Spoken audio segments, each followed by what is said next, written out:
Hoy está Secretaría de Hacienda con nosotros. Está el secretario Edgar Amador, secretario de Hacienda y Crédito Público. Está Carlos Lerma, subsecretario de Ingresos.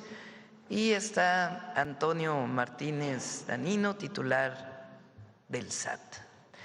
Hoy vamos a hablar de los ingresos del 2025 y los ingresos del 2026.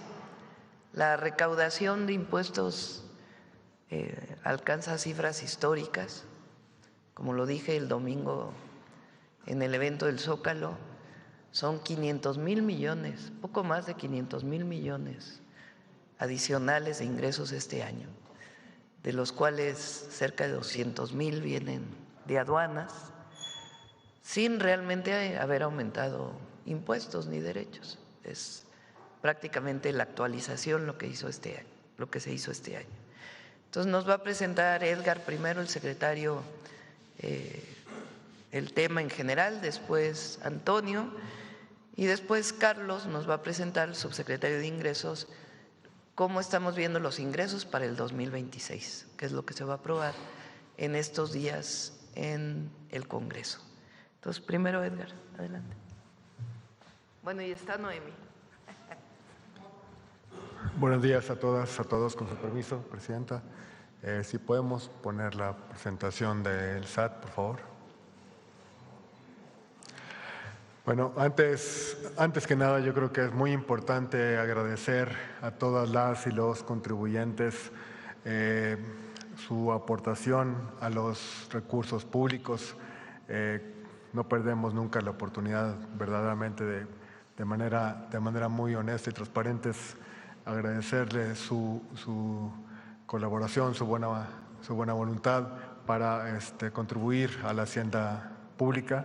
Vamos a repasar en la primera parte cómo va al corte los ingresos para el 2025. La última barra muestra, como mencionaba la Presidenta, los ingresos tributarios y no tributarios que forman parte, son la mayor parte de los ingresos públicos, están creciendo 9.1% en términos reales. En términos absolutos es una variación de 542,000 millones de pesos respecto del año pasado. Como pueden ver ahí, para el periodo enero-septiembre es el mejor comportamiento que tenemos. De esos 542,000, prácticamente 200,000 millones de pesos responden a una mejor recaudación en materia de comercio exterior, todos los impuestos ligados al comercio exterior que implican controles, lucha contra la corrupción, lucha contra el contrabando.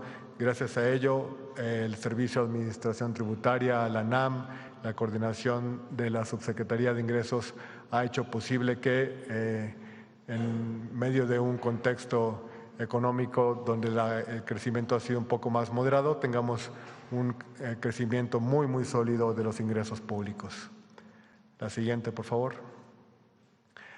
Respecto de la ley de ingresos, hay dos comparativas que son muy relevantes. La primera es cómo vamos respecto de la recaudación del año pasado.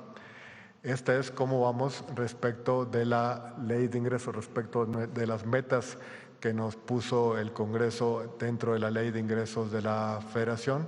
Aquí vamos también, en términos nominales, 470,000 millones de pesos por encima de la meta establecida en la ley de ingresos de la Federación, 3.3% reales en ingresos tributarios y 16.8% arriba en ingresos no tributarios, para un total de 4.6% en términos reales.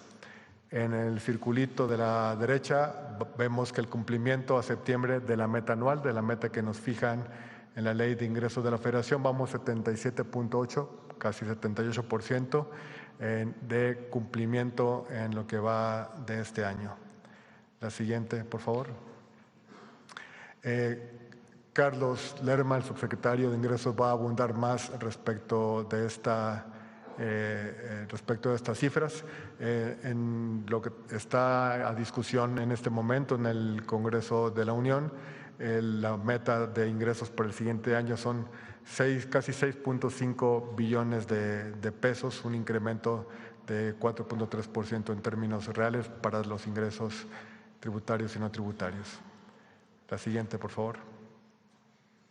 ¿Qué es lo que vamos a hacer? Como mencionaba la presidenta, aquí esta mejora en los ingresos tiene básicamente que ver con mejores controles, con esfuerzos recaudatorios, no implica modificación en las tasas, en las tarifas, en las cuotas, en términos reales, sean las adecuaciones de acuerdo con el Índice Nacional de Precio del Consumidor que están establecidas en ley en todo caso.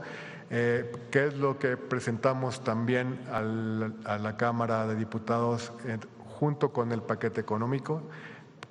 Presentamos también una serie de propuestas en el Código Fiscal de la Federación que nos ayude a luchar contra las factureras, contra la facturación de empresas falsas.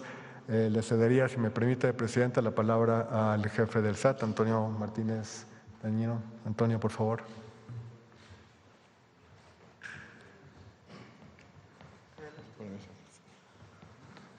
Con su permiso, Presidenta.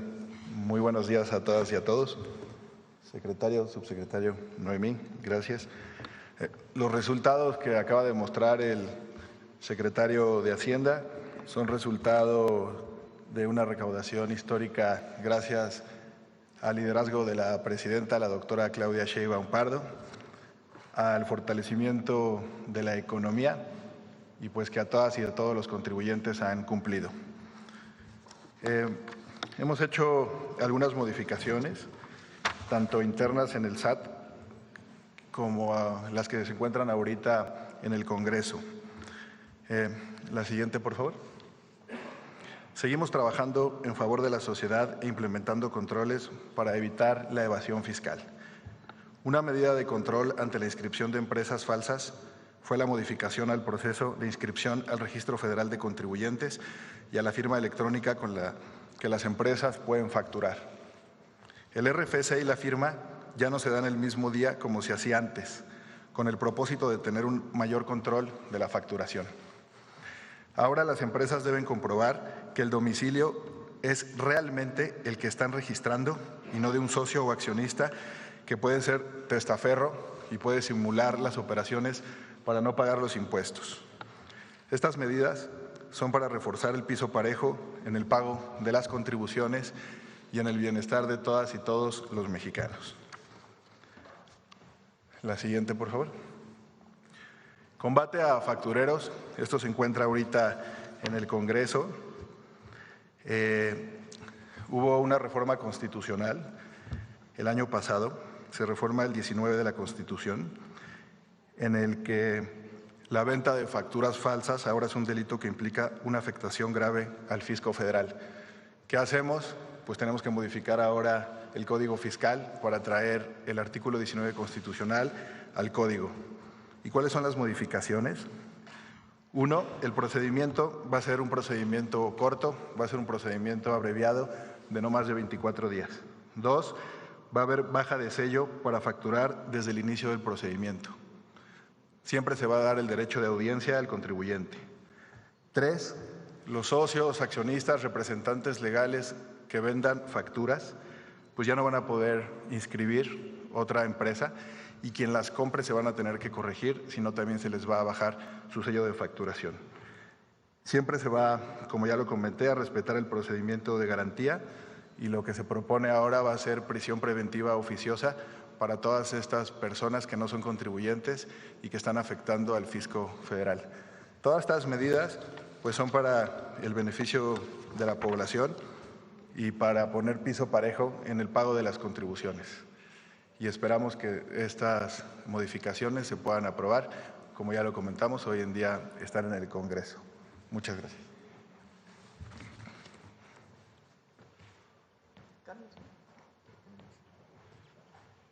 Ponemos la otra presentación, por favor.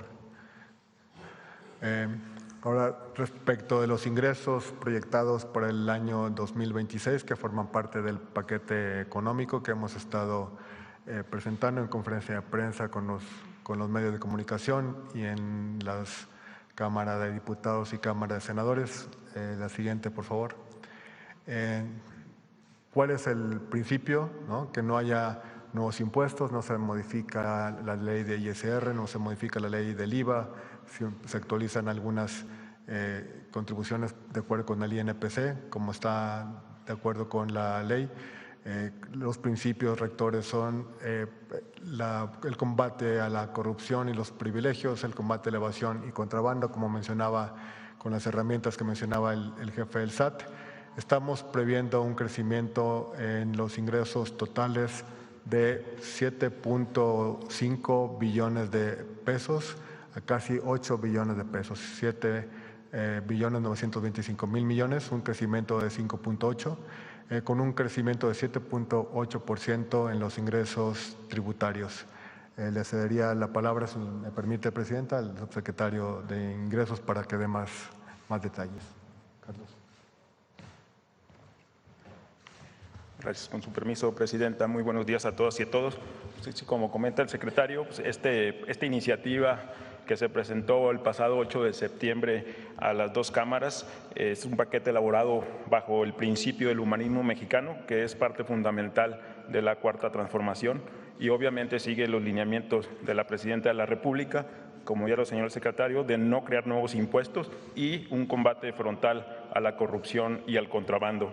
Se basa principalmente en fortalecer la eficiencia recaudatoria a través de mecanismos de prevención, detección y sanción de conductas que afectan la hacienda pública, como son el contrabando y la evasión, con el fin de que todas y todos los mexicanos contribuyamos de una manera justa y equitativa. La que sigue, por favor. Dentro de la parte importante de las medidas para el combate al contrabando y a la evasión, hay dos propuestas fundamentales. Una es la reforma aduanera, que como comentó el día de ayer la Presidenta, fue autorizada el martes pasado por la Cámara de Diputados, y reiteramos nuestro reconocimiento a los diputados que apoyaron esta iniciativa que fortalece al Estado y que fortalece a México.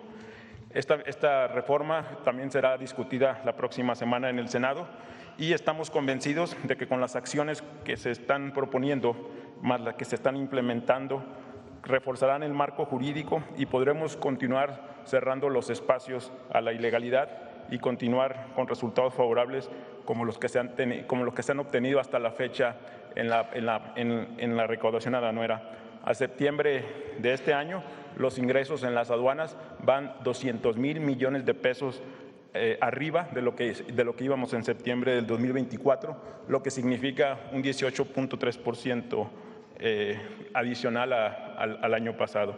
Como ya lo comentó el jefe de SAT, otro de los temas relevantes es la modificación al Código Fiscal en lo que tiene que ver al combate a las factureras. Aquí solamente yo destacaría, en adición a lo que ya dijo el jefe del SAT, pues que es la reforma a la Constitución de 2019, ya tipifica como delito actividades relacionadas con las factureras, y con estas propuestas que se hicieron en el Código Fiscal de la Federación, lo que buscamos es inhibir y cerrar espacios para la creación de empresas con estas características y para mayor control, así como sanciones para aquellas personas que participen en estas redes que impactan las finanzas del país. La que sigue, por favor. También este paquete económico y particularmente el paquete de ingresos tiene una parte muy importante para coadyuvar al Plan México. Hay una serie de medidas que se toman en las diferentes leyes que se están planteando como iniciativas. Una es para apoyar a la planta productiva nacional y apoyar también la sustitución de importaciones. Se está preveyendo una serie de modificaciones aranceles de los productos y de las industrias sensibles del país. También algo muy importante que ha tenido mucho éxito durante este año es el programa de regularización que está vigente para pymes. Lo estamos proponiendo ampliar, y además en este año el tope de las empresas que podían acceder a estos beneficios era hasta 35 millones. Estamos contemplando ampliarlo a 300,000 a empresas que tengan ingresos hasta 300 millones, lo que implica que podrá haber más empresas que se beneficien de este esquema de regularización, que, dejarlo muy claro, no significa condonación de impuestos, solamente descuento en multas y recargos que se hayan generado por el principal.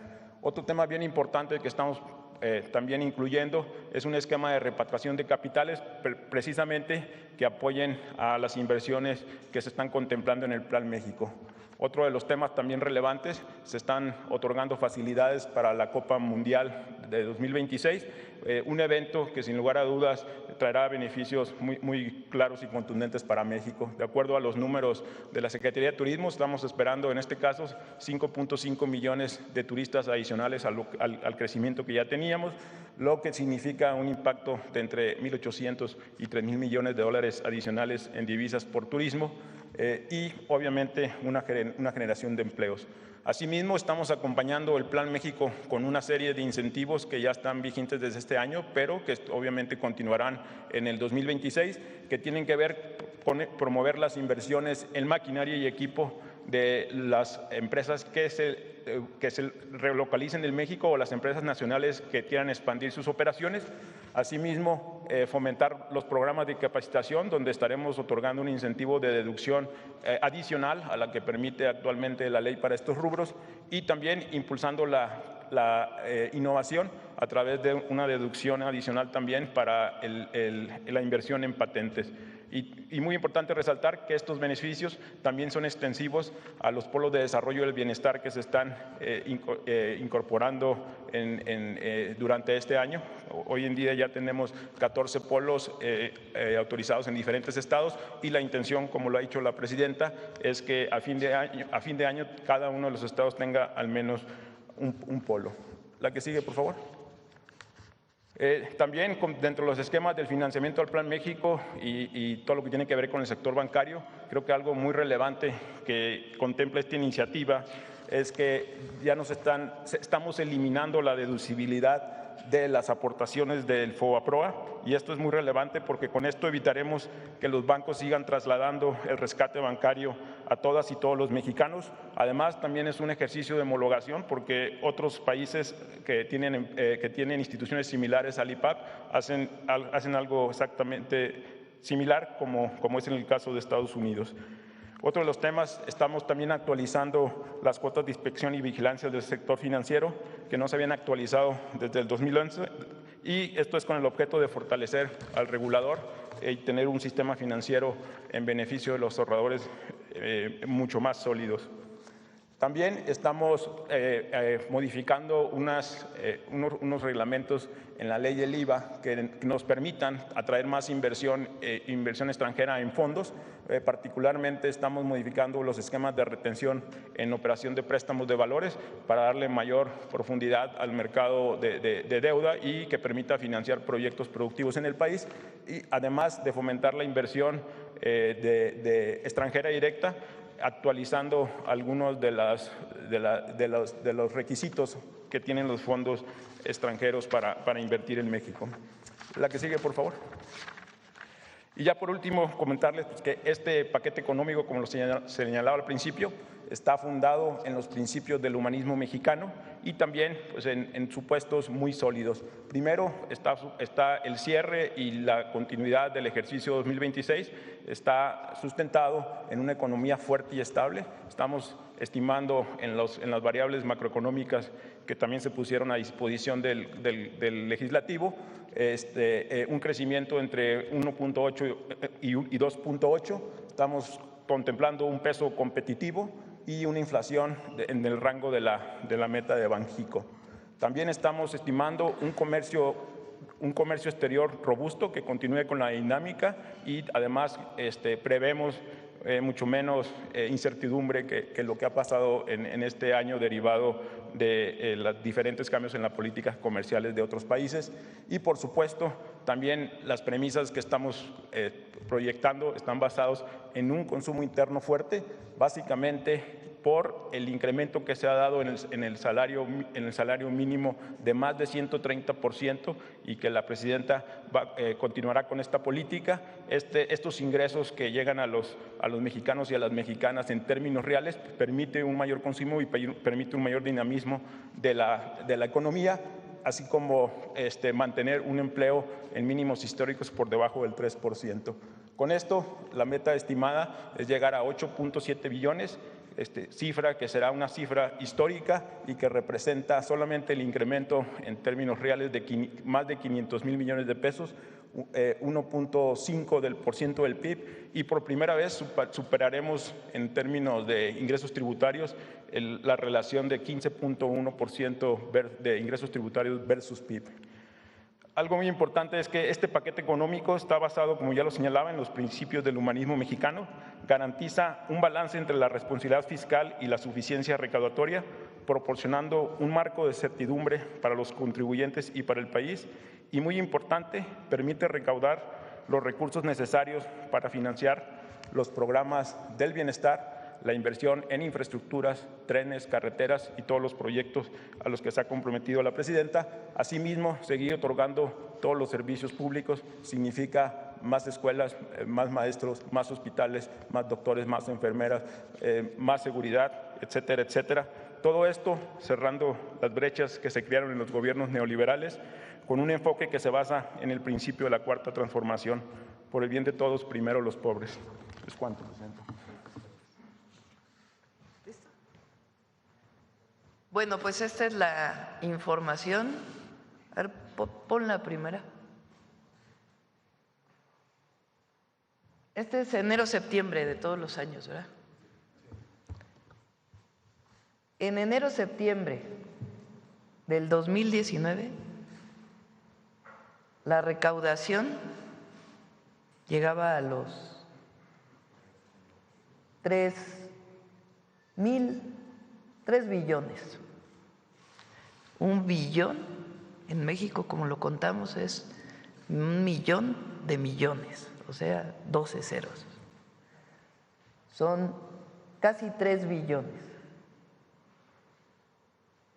A septiembre de 2025, la recaudación es de 4.6 billones. Obviamente aquí pues hay una parte de inflación, pero de todas maneras, ¿este es nominal o real? Nominal. De todas maneras, fíjense, del 2024 al 2025 es 9.1%, es decir, en términos reales, incluso descontando inflación. Así que un aplauso para el equipo de la Secretaría de Hacienda y un aplauso más grande para todas las mexicanas y mexicanos. Esto muestra, pues, no solamente una confianza en que los recursos se utilizan de manera transparente y honesta, sino el cumplimiento del pago de impuestos y derechos del 99.9% de las y los mexicanos, o el 99.99999%. Por cierto, la mayoría de los empresarios, yo diría casi todos, con muy pocas excepciones, pagan sus impuestos. Hay algunos que no, pero la mayoría, y también un agradecimiento, porque hay un pago a tiempo de los impuestos, y esto ya incluye el regreso del IVA, del ISR. ¿Por qué no platicas, Tony, cuánto IVA se regresó este año y cuánto ISR? ¿Cuántos?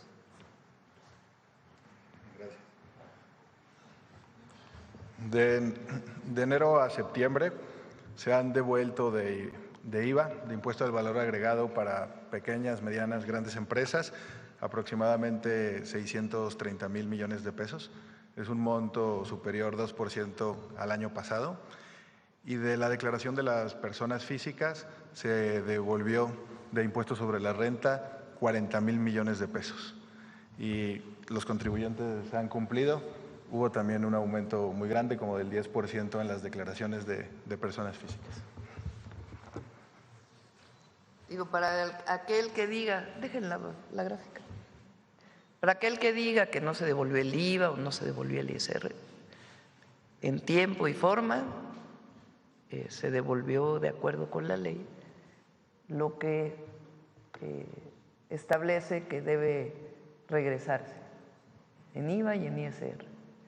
Y luego, la siguiente. Estamos esperando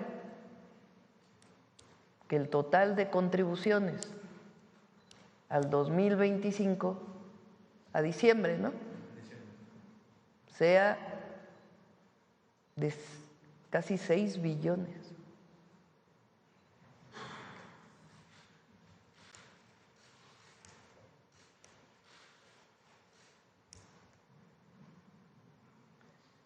Representaría incluso casi 5% más de lo que presentamos en la Ley de Ingresos. Y luego, la que sigue para el 2026, pues dada el buen trabajo y el cumplimiento de la ciudadanía, más algunas medidas adicionales, estamos esperando o estamos proponiendo un aumento de 496,000 millones de pesos de ingresos adicionales en el 2026. ¿A dónde va este recurso? Programas de bienestar, obras de infraestructura, educación, salud, vivienda, esencialmente, porque los gastos del gobierno se han reducido, los gastos operativos, sin afectar, obviamente, la operación de la gente. Bueno, ahora sí vamos a las preguntas. Vamos a ver quién no ha preguntado, recientemente.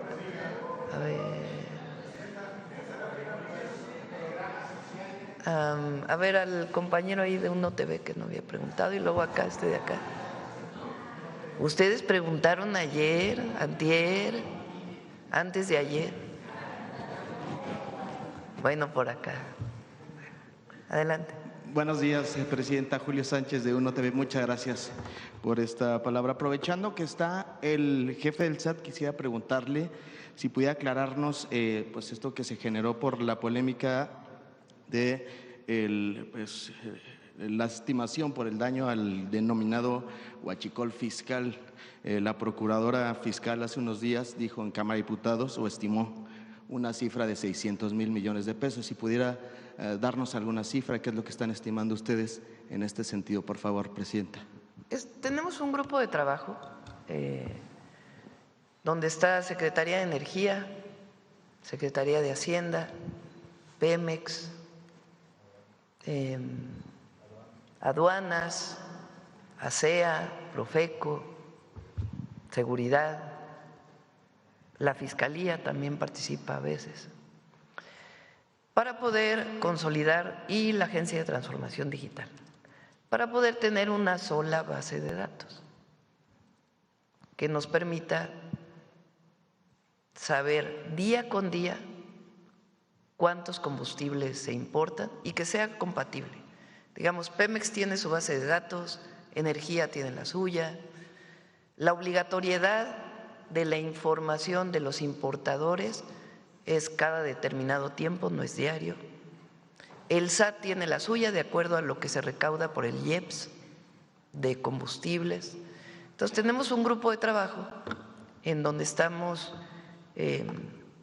juntando todas las bases de datos de tal manera que haya una sola fuente de información en el gobierno federal de la cantidad de combustible que se importa vinculado con la cantidad de combustible que se vende y la que se produce.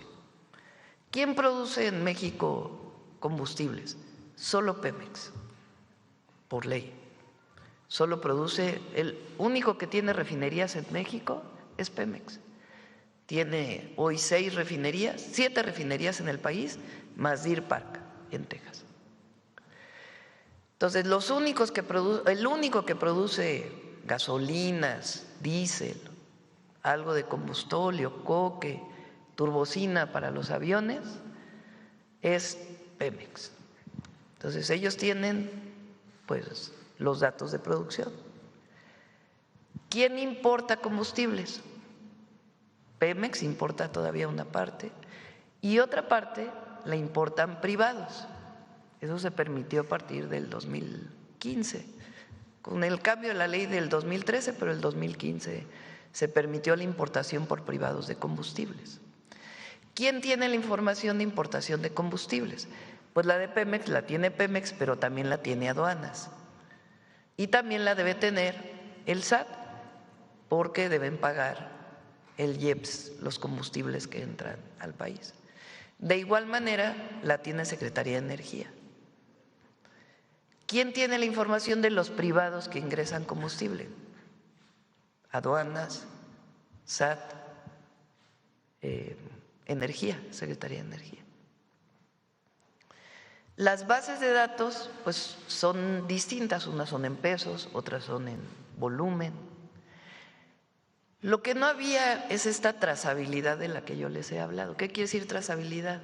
Que sepamos de lo que se importó, de la gota de gasolina, el litro de gasolina que se importó ayer, en dónde se está vendiendo, quién la transportó, dónde se almacenó, de ese almacén a qué gasolinera fue. Eso se cierra en octubre. En octubre vamos a tener ya toda esa información, no de una vez, sino en tiempo real, que nos permita garantizar toda esa información. ¿Por qué antes no existía una sola base de datos y la trazabilidad? Porque no estaba establecido en las leyes. El cambio constitucional y las nuevas leyes de energía y Pemex, de acuerdo a este cambio constitucional, nos permiten tener esa información. El otro día que estaba aquí, Secretaría de Energía, SEA, se habló de que cada tractocamión, cada camión que traslade combustible tiene que tener un QR autorizado por Secretaría de Energía, que en el QR venga la información de dónde vino y a dónde va. Entonces, al cierre de octubre vamos a tener toda esta trazabilidad. A partir de ahí vamos a poder determinar, evidentemente, si se vende más combustible del que se importa y se produce, pues viene de algún lado, que es contrabando o no contabilidad. A partir de ahí vamos a poder contestar la pregunta de si todavía hay contrabando de combustible y de qué tamaño es.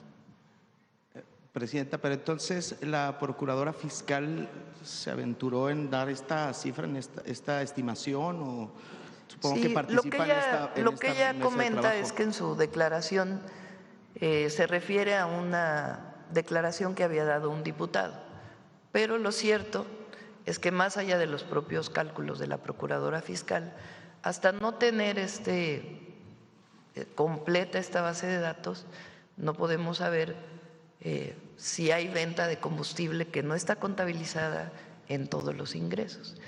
Se ha controlado muchísimo en todas las aduanas. A partir del encuentro de este buque en Tamaulipas, pues se siguieron una serie de protocolos mucho mayores de la entrada de buques y de la revisión de los pedimentos de combustible y de la revisión con laboratorios de qué trae cada buque en caso de que haya presunción de que trae combustible y no lo esté declarando. Entonces eso ha disminuido mucho gracias a la revisión que se está haciendo en aduanas. Muchas gracias, Presidenta. A propósito que hablan de del paquete del próximo año, también ayer estuvieron en Cámara de Diputados algunos empresarios, siguen pues preocupados por los impuestos, sobre todo el refresco y demás. En este sentido, ¿cómo darles certidumbre, tranquilidad de que no se van a ir a la informalidad? Esto es lo que ellos están planteando. ¿Por qué informalidad? Dicen que sería una salida ante pues, la afectación que puedan tener por el impuesto al refresco y demás a los pequeños negocios, pues sería salir de la formalidad pues como opción para hacerle frente a estos nuevos impuestos. No va a ocurrir. Es lo que han planteado. Sí, Ayer pero no tiene sustento. Las bebidas azucaradas se venden pues, en el último rincón del país. Y el objetivo, entiendo pues su preocupación, desde nuestra perspectiva es que se consuma menos. ¿Por qué queremos que se consuma menos? Pues porque el exceso de consumo de bebidas azucaradas está demostrado científicamente que provoca daños a la salud. Entonces, hay pláticas con ellos, con Secretaría de Salud, y puede seguir habiendo, porque deben promoverse pues bebidas más saludables, ¿verdad? No va a ocurrir, no va a ocurrir. No va a ocurrir. ¿Se mantiene este impuesto a bebidas azucaradas y también como estos sueros orales, Presidenta? ¿Se mantiene? Sí. Ok. Aprovechar, preguntarle, Presidenta, ¿qué opina sobre esta iniciativa o esta propuesta? Y de las encuestas, aquí lo mostramos hace un tiempo, ¿no? A ver si la tienes por ahí, la de, creo que era una encuesta de Éncolo, no me acuerdo quién era. Mira, ¿qué tan dañino cree usted que es el consumo de refrescos para su salud? Es abierta. 88% piensa que es muy dañino. La que sigue. ¿Tienen la siguiente? ¿Cuál es la principal razón por la que usted toma refresco? Porque es lo que me gusta tomar, porque es lo que se toma en mi familia, porque es lo que se vende en todos lados, 10%. Adelante. ¿Usted estaría de acuerdo en que se cobrara un impuesto más alto a los refrescos como medida para promover la baja en el consumo? Sí, 54%. Del 86% que sí consume refrescos. Adelante. En caso de que se aumentara el impuesto a los refrescos y subiera su costo, ¿usted qué haría? ¿Dejaría de comprar refrescos y tomaría algo más? Reduciría un poco el consumo de refrescos para no afectar mi economía. Seguiría comprando los mismos refrescos, gastando más.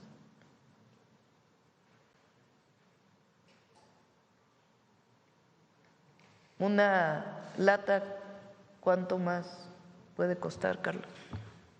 $1.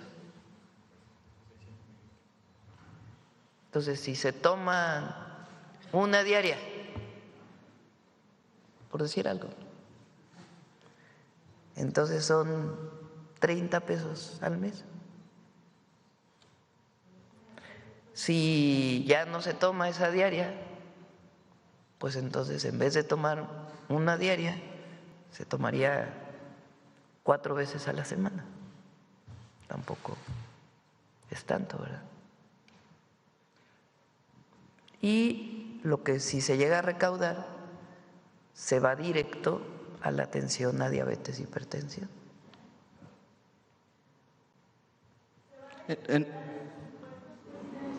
¿Perdón? Gracias.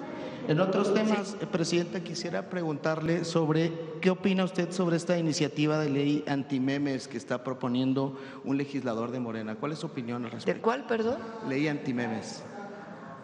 ¿Anti-qué? Perdón. Anti-stickers, memes y demás. ¿Es una iniciativa de un legislador de Morena? La verdad, para ser franca, no la ubico. Ok. En un último tema, hablando de legisladores, Presidenta, se ha generado una controversia con el senador Fernández Noroña por el tema de su avión y demás. Es que él habló de usted, él dice, Sí, él pero dice ya, no voy a entrar en debate con él. Él dice que pues usted pues, incluso… Ya que cada quien…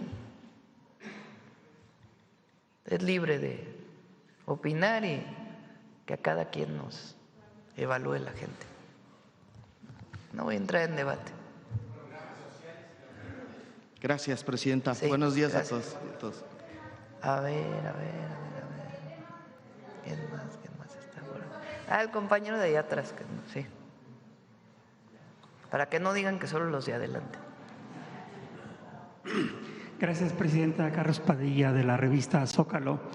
Presidenta, nos enteramos de su reunión de ayer con empresarios de 11 países. Si nos puede detallar los alcances de esta reunión, cuáles fueron los objetivos, qué se logró, porque a veces la información es muy parca, ¿verdad? Si nos puede ampliar esta información, por favor. No tenía un objetivo de llegar a una conclusión. Ellos nos pidieron venir a México. Está pues el administrador, digamos el CEO, como se dice en inglés, de uno de los fondos más importantes, el presidente o responsable ahora del Foro Económico Mundial y varios empresarios que se reúnen muchas veces en Davos y solicitaron reuniones en México y que fueran secretarios a platicar cuál es el Plan México. Y me preguntaron si podía darles una plática sobre el Plan México y así fue. Hicimos una presentación de las principales fortalezas de la economía de México, lo que es el Plan México, por qué estamos planteando los objetivos, cómo vemos el país hacia adelante, nuestra perspectiva de la relación con Estados Unidos y con Canadá y con todos los países del mundo. Y después algunos secretarios también hicieron algunas presentaciones, pero no tenían el objetivo de llegar a un acuerdo, sino sencillamente a solicitud de ellos que querían venir a México a conocer nuestros planteamientos y cómo estamos viendo las cosas y qué oportunidades de inversión hay en nuestro país, pues se dio esta reunión. ¿A qué atribuye usted el interés de estos empresarios por México? Pues México está de moda, aquí y en el mundo entero. Bien, hace algunas semanas nos informó usted de su interés, del interés de su gobierno por realizar alguna reforma, incluso constitucional, para terminar o acotar las elevadísimas pensiones que reciben algunas personas pensionadas de la Comisión Federal de Electricidad y de Pemex. ¿Cómo va eso? Ya la vamos a presentar pronto. Se está revisando todas las cuestiones legales relacionadas con lo laboral, pero ya está prácticamente la propuesta, la están revisando todos los secretarios que tienen que ver con este tema y sí la vamos a presentar. Esta situación en donde hay personas que están recibiendo del erario público una pensión de $1,000,000 de pesos mensuales o 400,000 pesos mensuales, pues no puede ser. Son de Luz y Fuerza del Centro, o lo que fue Luz y Fuerza del Centro, Pemex y algunas otras instancias de gobierno descentralizados, banca de desarrollo, en fin. O sea, no pueden recibir tanto de pensiones, es un absurdo. Entonces, por ley no se puede, precisamente por lo que platicábamos hace un tiempo, de que no puede haber, no se puede hacer una ley que afecte a tiempo atrás. Tiene que haber una reforma constitucional que lo establezca. Y por eso estamos planteando la reforma. ¿Nos podría adelantar algunos detalles? Porque cada mes estas personas se están robando a la nación, presidenta. Sí, ya yo creo que de esta semana, hacia finales de octubre, la presentaría. Bien, gracias. Bien. A ver, ¿quién más? A ver, el compañero para que nos diga. Gracias, presidenta. Primero, qué bueno que ya le informaron acerca de la declaración de la fiscal, sí, de la procuradora fiscal. No se había mentido sobre el tema. La procuradora dice que fueron reportados no es estimación, no menciona al diputado, dices fueron reportados. Supongo que es la Secretaría de Hacienda quien los reporta, o las aduanas. A ver, ella lo que me comentó ayer que hablé con ella, que vi el video que se subió, me dijo que se refería a lo que había declarado el diputado. No hay un dato de Secretaría de Hacienda oficial de cuánto recurso significa el contrabando de combustible. No existe a la fecha. ¿Por qué no existe? Precisamente porque tenemos que cuadrar toda la información. Entonces, hasta que no esté cuadrada toda la información, pues no podríamos decir en estas fechas se estima que hubo tanto y a la fecha cuánto se estima que hay. Ella habló acerca de 16,000 millones querellados, es decir, que ya estaban denunciados y se estaba buscando. Eso sí. ¿Nos podría ampliar esa información? Sí, ¿la tienen ustedes de lo que está en denuncia penal sobre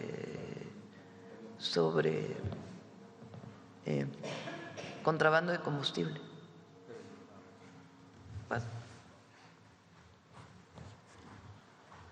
Sí, efectivamente son querellas, son expedientes para casos muy específicos que son integrados por las distintas áreas del gobierno, integrados por la Procuraduría Fiscal y querellados en Fiscalía y en tribunales.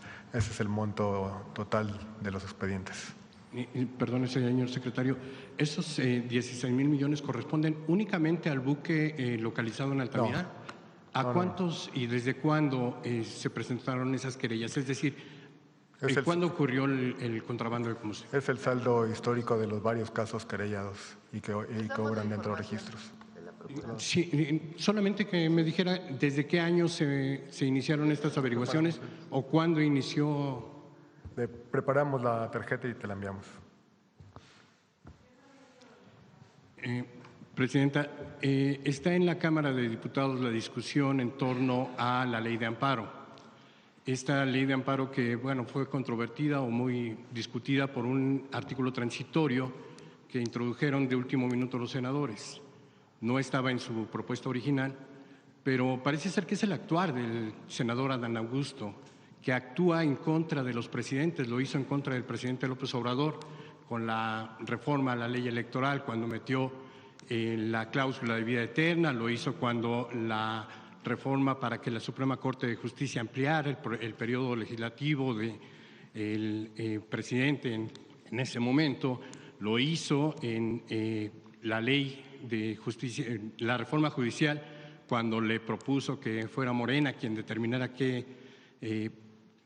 quiénes podían o no participar y que usted se opuso porque no era pues esa la intención o el espíritu de la ley.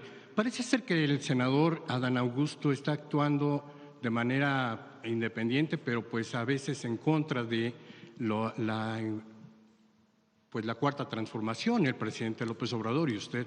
¿Qué opinión le merece esto? Fíjate qué curioso. Yo soy muy respetuosa del Congreso. Hay la idea de que la presidenta decide todo, que soy autoritaria y que lo que pienso yo, lo que decido yo es lo que ocurre en todos lados.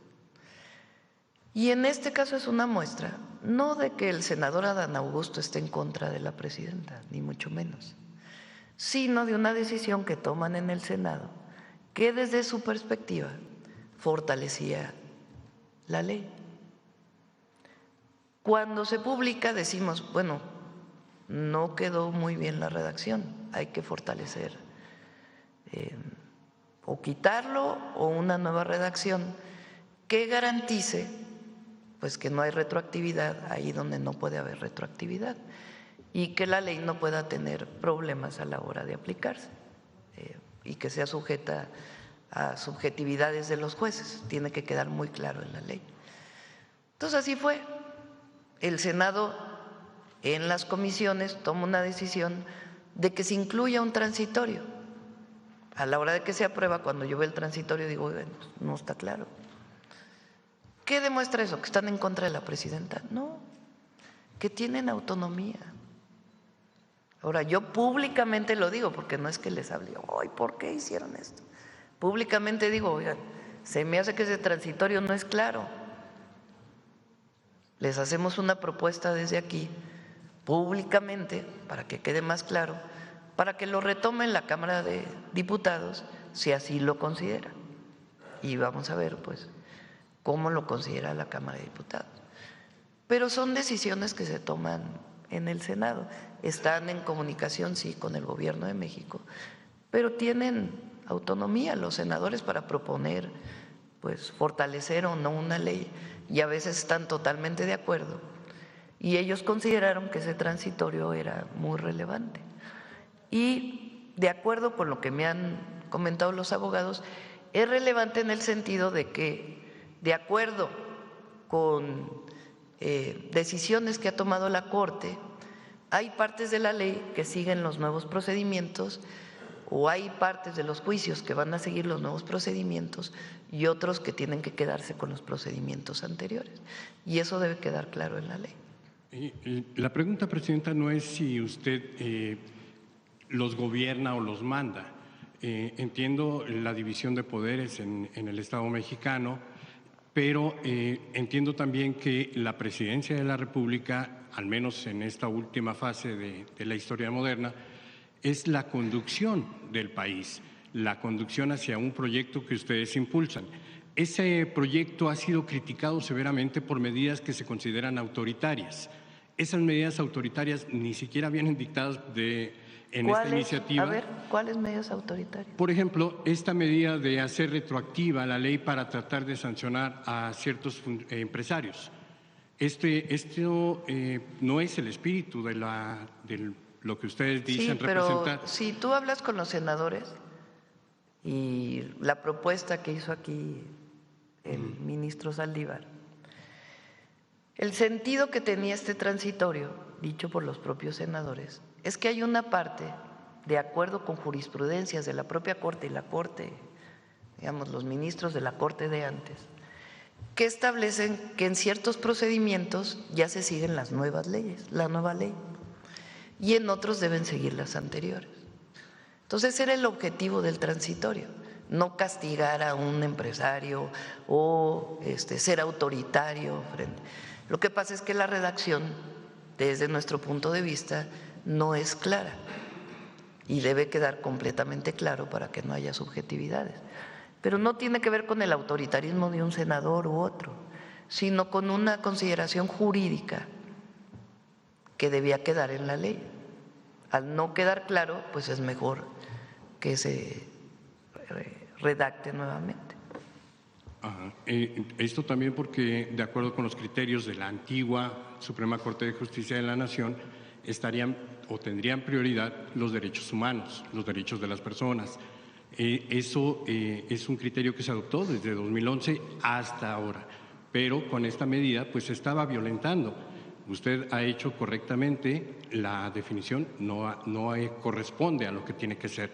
Pero bueno, quiero avanzar en el tema y quiero preguntarle, esta decisión pues de someterlo a un parlamento abierto, ¿no es muy apresurado 2 días el fin de semana? ¿No se va a escuchar a la gente si hacen parlamentos abiertos y no lo escuchan? En 2 días y en fin de semana, ¿no recomendaría usted que tomaran un poco más de tiempo o por qué la prisa? Hay una nueva Corte y la reforma al Poder Judicial constitucional no solamente establece que jueces, magistrados, ministros, juezas, magistradas, ministras, sean electos por el pueblo o elegidos por el pueblo, sino que también establece que deben recortarse los tiempos para la impartición de justicia. Ya está en la Constitución. ¿Qué tiene que ocurrir para que la Constitución se cumpla? Modificar 4 leyes que permitan que, en efecto, en vez de juicios de 20 años, se reduzcan los tiempos para garantizar la justicia. ¿Qué tiene la ley de amparo? ¿Qué cambia en la ley de amparo que se está proponiendo? 1, reducir los tiempos. ¿Qué sigue garantizando? Porque no concuerdo contigo en que no se garantizan los derechos humanos con esta ley. Se garantiza el amparo, que es una de las figuras más importantes de nuestra Constitución y nuestra ley desde el 57. Se garantiza el amparo. ¿Qué es el amparo? La protección del ciudadano frente a un acto de autoridad. Si una autoridad acusa a un ciudadano de algo, la Fiscalía acusa a alguien de cometer un delito, la persona tiene derecho a ampararse y poder conseguir una suspensión. Y que la suspensión, si es a favor de quien está solicitando el amparo, le permita no ser detenido, por ejemplo, o no llevarse a cabo el acto de autoridad hasta que no se cumpla de fondo. Después viene una siguiente suspensión y después ya va el juicio de amparo. El juez determina, de acuerdo con el amparo y las condiciones de la acusación, si tiene derecho a la suspensión o no, aunque el juicio de amparo siga. ¿Qué queremos? Pues que no lleven, para protección también del ciudadano, pues que no se lleven 15 años un juicio de amparo, sino que se haga más expedito. Entonces, la ley tiene como propósito fundamental disminuir los tiempos. ¿Quién lo determinó? El cambio en la Constitución. Entonces, esa es la primera. Pero se salvaguarda el derecho del ciudadano a ampararse frente a un acto de autoridad, totalmente salvaguardado. ¿Qué se ha planteado? Que puede ser cuestionado. Que cuando la UIF congele una cuenta, no se permita la suspensión. Porque ¿qué es lo que pasa? Se congela una cuenta por presunto lavado de dinero. Ahora los jueces todo lo suspenden, todo, porque así está la jurisprudencia de la Corte y las leyes. ¿Qué pasa cuando suspenden? Pues entonces liberan la cuenta. ¿Qué pasa cuando liberan la cuenta? Sacan todo el dinero. Entonces, ¿qué se dice ahora en la ley? Cuando se congele una cuenta, se queda congelada hasta que termine el juicio, que va a ser más abreviado. Si en el juicio la persona demuestra ante el juez que el dinero que tiene ahí es lícito y que no hay lavado de dinero, pues se va a regresar todo su recurso. Si se determina por el juez que no, que sí hay lavado de dinero, pues entonces procede todo lo que tiene que ver con el juicio del lavado de dinero. Ese es algo nuevo que aparece en la ley, que cuando haya congelamiento de cuentas por lavado de dinero, no puede haber una suspensión para que la persona pueda sacar todo su dinero de inmediato. ¿Y cuál es la otra? Que cuando hay un juicio definitivo de la Corte, imagínense un caso donde una persona lleva 15 años litigando un pago de impuestos, por ejemplo. Ya pasó primera instancia y en la primera instancia le dijeron tienes que pagar. Pues él se va a segunda instancia. En la segunda instancia le dices tienes que pagar. El juez, pues se va a la siguiente. Y así, 15 años. Hay una decisión, bueno, te amparas frente a esa decisión. Y así, 30 años y nunca se paga. ¿Qué dice ahora la ley de amparo? Cuando la Corte decida, es decir, la última instancia, no te pueden dar la suspensión provisional frente al acto de ya aplicar la sanción de la Corte, la última instancia. ¿Hasta qué momento puede proceder? Hasta el último momento, cuando se pueden cobrar a partir de las garantías lo que le debes al fisco, y ahí de todas maneras tienes que depositar lo que le debes al fisco en una cuenta. Eso es todo lo que dice la ley de amparo. Realmente, digamos, de fondo. Pero el amparo queda resguardado totalmente. Ese es esencialmente. Entonces, los tiempos, los que dice la Constitución. Y eso pues hizo cambiar muchísimas leyes para que sea más rápida la impartición de justicia. Entonces, quien diga que el gobierno le está quitando el derecho al ciudadano de ampararse es falso. Quien diga que le está quitando el derecho de la suspensión provisional es falso, absolutamente falso. Son esas tres medidas principales que están en la ley de amparo. Presidenta, finalmente preguntarle, vemos una recaudación récord en aduanas. ¿Por qué o de dónde surge esa recaudación? ¿Qué fue lo que mejoraron o qué fue lo que descubrieron?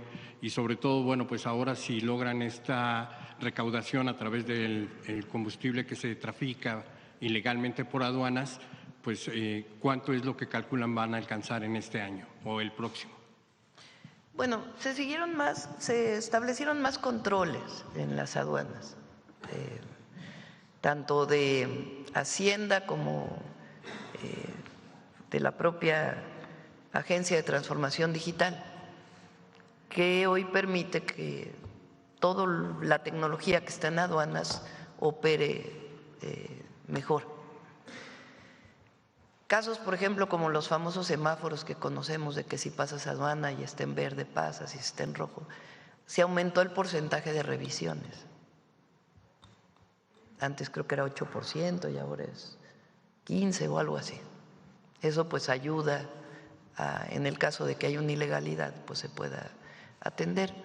Y algunas otras medidas de control se están instalando, rayos X que se habían comprado en la administración pasada y todavía no se instalaban porque no habían llegado, y distintas medidas. Y la otra pues es que yo decidí, ahora lo hago cada mes y medio, cada 2 meses, tengo reunión con todos los directores de aduanas y revisamos aduana por aduana si aumentaron los pedimentos, si disminuyeron, si hay más recaudación, si hay menos, por qué, y eso pues ayuda a tener mayores controles.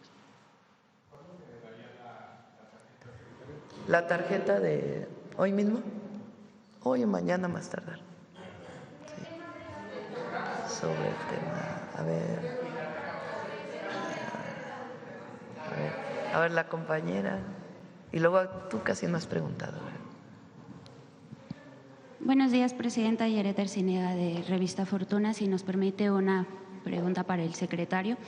En el marco de la disciplina fiscal y de la sostenibilidad de finanzas públicas rumbo a 2026, ¿qué relevancia tiene la iniciativa para reducir la evasión a través de empresas factureras en el objetivo de mantener la relación deuda-PIB por debajo del 50%?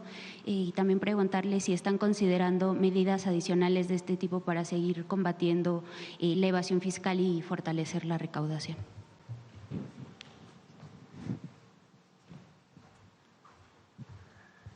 Empezaría por mencionar que la senda del cociente deuda-PIB es completamente sustentable, ha sido reconocido recientemente por calificadoras, por analistas. Los mercados han reaccionado de manera bastante favorable a la presentación del paquete económico y sus proyecciones. Tenemos el tipo de cambio por abajo de 18.40, las tasas de interés han bajado tanto en moneda nacional como en moneda extranjera. Creo que todo eso denota una confianza en las proyecciones de corto y mediano plazo para el país. El Servicio de Administración Tributaria, la Subsecretaría de Ingresos, la Agencia Aduanal tienen todo un paquete de estrategias y de tácticas y de herramientas. La lucha contra la elusión y la evasión es una de ellas, un componente muy importante, como mencionaba el jefe del SAT, es justamente de que estos contribuyentes que eluden sus contribuciones en un entorno en donde el 99.99% de los contribuyentes cumplen, pensamos que no es aceptable, es algo que que nos incomoda mucho en la Secretaría de Hacienda, estas tácticas para eludir, y junto con la ley aduanera, el Código Fiscal de la Federación, los controles y los mecanismos que mencionaba la presidenta, el trabajo muy cercano con la Agencia de Transformación Digital, que yo creo que se nos ha olvidado mencionarlo dentro de las herramientas que han contribuido a este mejor desempeño de los ingresos públicos. Justamente la propuesta que ponemos en el Código Fiscal de la Federación va en ese sentido, ¿no? De establecer un piso parejo para todos los contribuyentes y evitar que aquellos que no cumplen con sus obligaciones lo hagan de manera puntual, sino, como mencionaba el jefe del SAT y el subsecretario de Ingresos, está también pues el menú de sanciones correspondientes. Muchas gracias. En el ámbito aduanero, ¿cómo se está comportando la devolución de impuestos al comercio exterior? En su más reciente informe de finanzas públicas mencionaron una recaudación adicional estimada de 70,000 millones de pesos derivada de las 1,400 nuevas fracciones arancelarias contempladas en la Ley de Ingresos.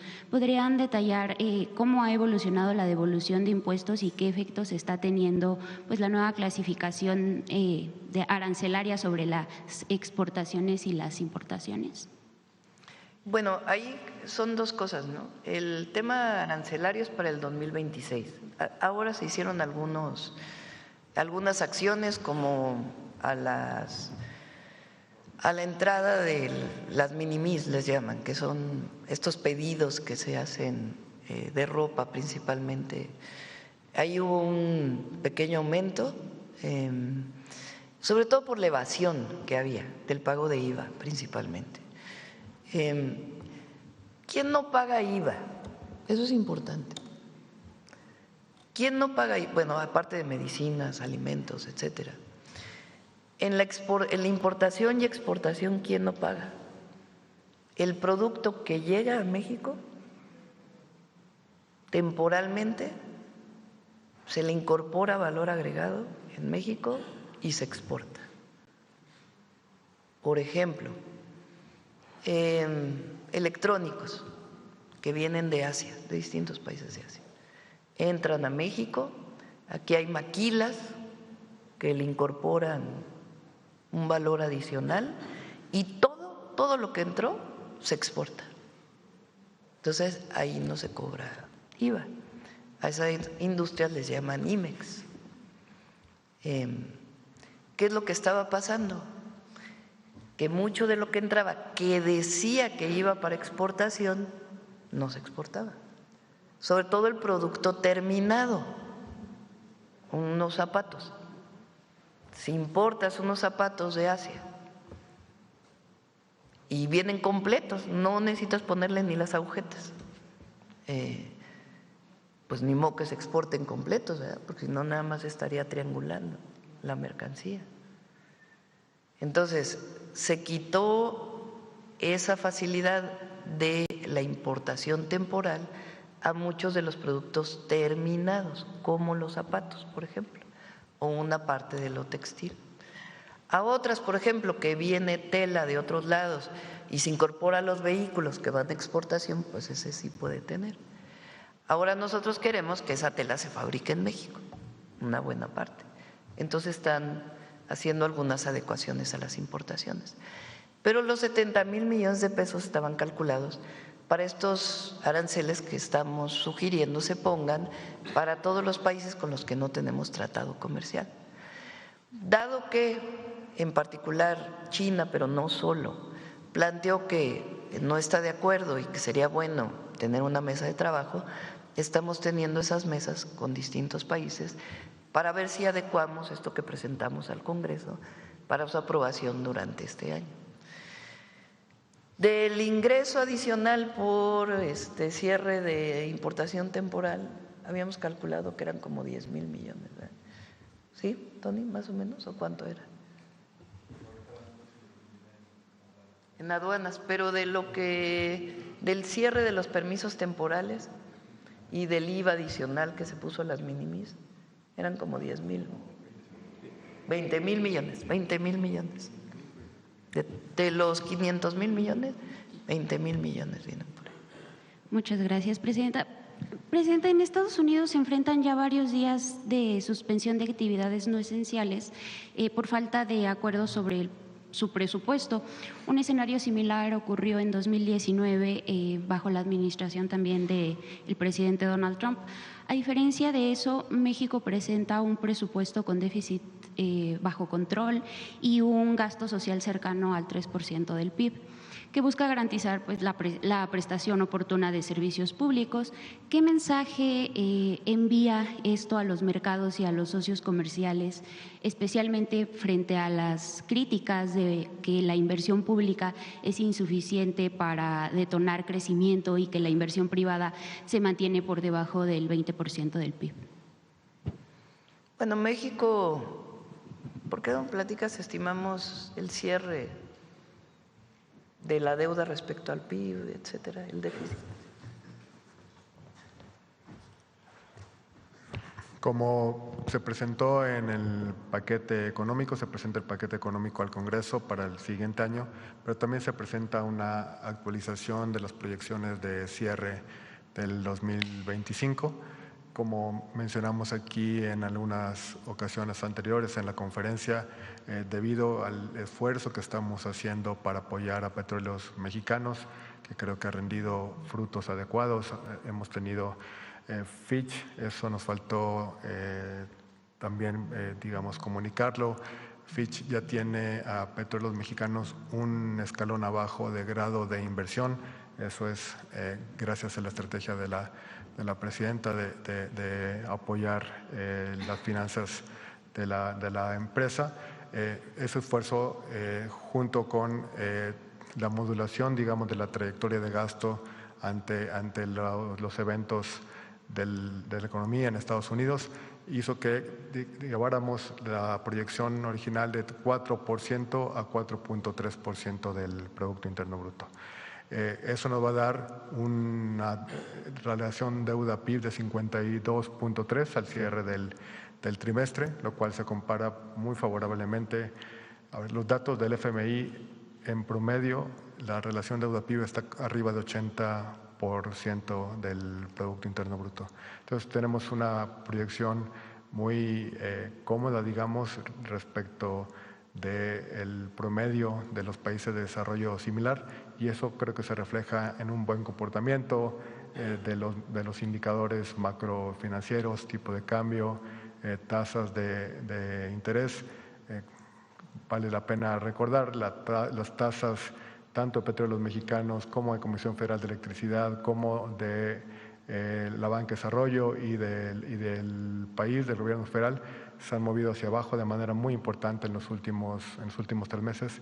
Entonces, creo que es un mensaje de que la conducción del país está mandando un mensaje de confianza a mercados e inversionistas en general.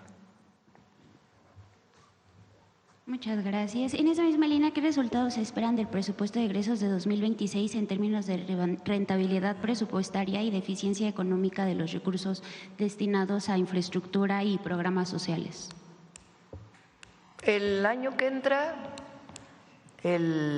ayer justo o antier lo estábamos viendo, la inversión estimada por presupuesto federal y estatales el próximo año, aunque obviamente se tienen que aprobar los presupuestos de los estados, es de 2.5% del PIB. Un punto del PIB son como 300, este año son como 380,000 millones de pesos. El año que entra esperamos una inversión un poquito mayor, pero por ahí, 2.5, 2.6 del PIB. Los programas de bienestar el año que entra representan más o menos lo mismo, 2.5, o sea, juntos son 5% del PIB, que son recursos que entran directo a la economía, sin contabilizar las compras públicas, que es otra parte muy importante.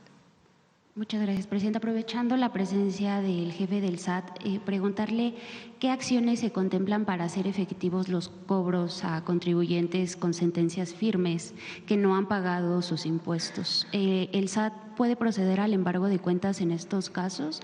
En particular, ¿podría informar si Grupo Electra ha exhibido alguna garantía o reserva por los impuestos que adeuda y si el accionista principal podría ser considerado obligado solidario como lo establece la ley? Son una serie de pasos. Si quieren, en otra ocasión presentamos esa parte de qué es lo que dice la ley respecto a una vez que la Corte o un juez determina que se deben pagar impuestos. Son una serie de pasos que tienen que seguirse. Por cierto que ayer la Corte de Estados Unidos determinó un pago de impuestos de Estados Unidos, no la de México, un pago que tiene que hacer un empresario mexicano. Entonces, en otra ocasión, si quieren, ya que avance un poco más, presentamos qué tiene que hacer o sea, qué está en la ley para que una persona, una vez que haya una sentencia firme, garantice que debe pagar el impuesto que estableció el juez. Ya por último, Presidenta, ayer se dio a conocer la lista de candidaturas a presidir la Comisión de Derechos Humanos de la Ciudad de México. Sin embargo, algunos participantes han cuestionado la transparencia del proceso, ya que de 28 aspirantes solo avanzaron 8. Entre ellos personas cuya trayectoria no cumplía plenamente con los requisitos en materia de defensa de derechos humanos, incluyendo a Dolores González, hermana de la gobernadora de Morelos. ¿Tiene información sobre este proceso y qué acciones podrían tomarse para garantizar la transparencia e imparcialidad en la designación de quien dirigiría pues, una institución tan importante? Pues es el Congreso de la ciudad, ¿no?, quien tiene que explicar. Se lo dejamos al Congreso de la ciudad. Muchas gracias, Presidenta. Bueno, vamos. La compañera atrás. Claudia Reina, de aguaquemada.mx, del portal de Monterrey y el noreste, www.lostubos.com, y de la revista cultural postdata.com. Sobre el tema, Presidenta, ¿cuáles son sus políticas públicas para abatir la economía informal? ¿Cuál es la tendencia? ¿Sube o baja la población ocupada en esta economía? ¿Existe una subdeclaración de ingresos por parte de profesionistas y pequeños negocios? ¿Las grandes corporaciones siguen usando paraísos fiscales? Vamos a presentar una propuesta de mayor digitalización de los pagos en el país. En general de la economía. Eso, por ejemplo, Brasil lo tiene India y ha sido muy favorable para sus economías. Entonces, lo está trabajando Secretaría de Hacienda y lo vamos a presentar muy pronto, de avanzar en los pagos digitales, que se utilice menos el efectivo. Eso no solo ayuda en seguridad, sino que da mucha facilidad a las personas. Eso ayuda también pues a fortalecer la economía, lo que se llama la economía formal. Ahora hay que decir que las personas cuando compran pues pagan IVA, ¿no? Eso pues eso son todas las personas, ¿verdad?, que compran cualquier bien. Pero la digitalización nos va a ayudar mucho, ya vamos a presentar una propuesta sobre ello. ¿Por qué no explicas con más detalle el tema de las factureras, Tony? Porque es muy importante.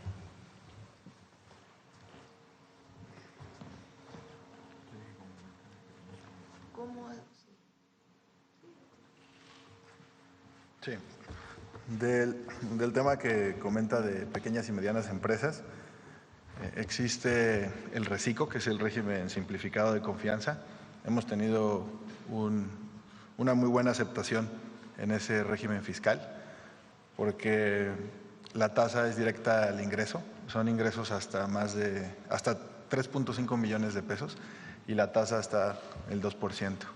Entonces, ahorita ya hay más de 2 millones de contribuyentes que están en ese régimen, que es el régimen simplificado de confianza, y modificamos para que no presenten la declaración anual, únicamente tienen que presentar las declaraciones mensuales.